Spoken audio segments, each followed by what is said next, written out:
Hello everyone, my name is Padilla, NRHA professional trainer, NRHA judge, and we like to share our knowledge today with you guys.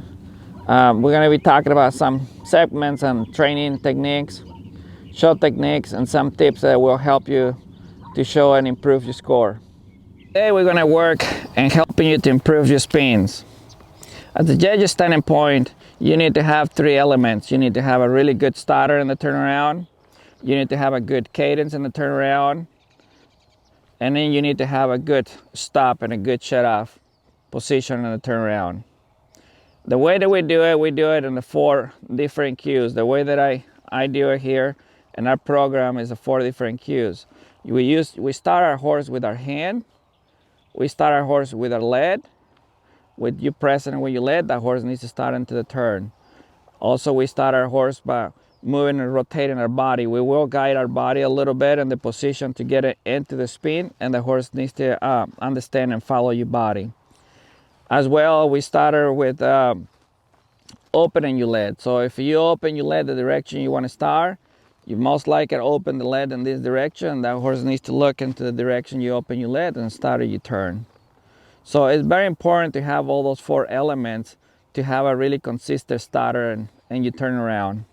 The reason why is because you want the horse to be willingly guided, and when the horse has a good cadence and a good frame position, the horse looks, the body structure and the turnaround, it looks the horse is solid and it has finesse on him.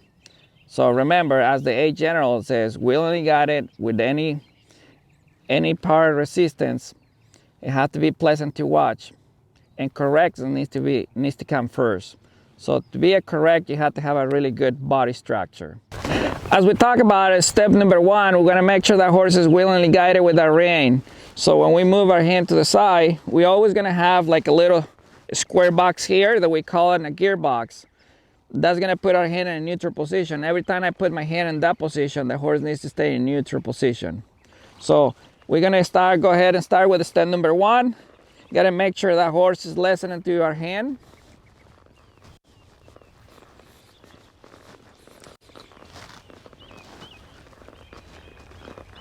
We get here in neutral position.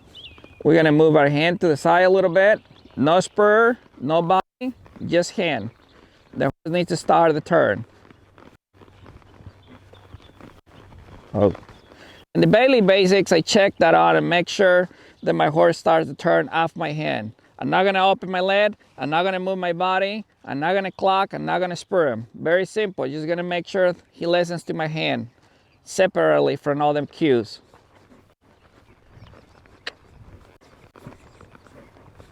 Oh, very good. He's listening to our hand. What happens if he doesn't listen to our hand? How do you approach that to make sure he has start understanding and listen to your hand? Well, the way that we do it very simple.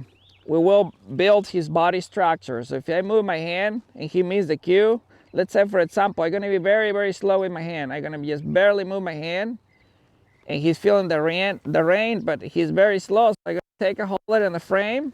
I'm going to frame him up in a collection position, and I'm gonna push his outside rib a little bit.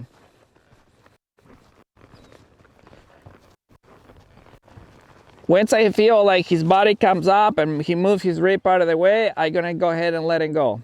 One more time. This is step number 1, just teaching him to move after rein.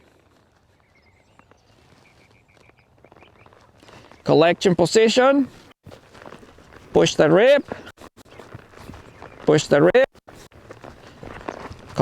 collection position, push the rib. Now he can go. Oh.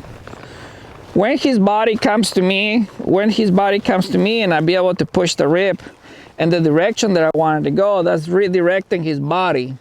So most likely the next guy, he's gonna be looking for the first feel. The first thing he felt, it was my rein.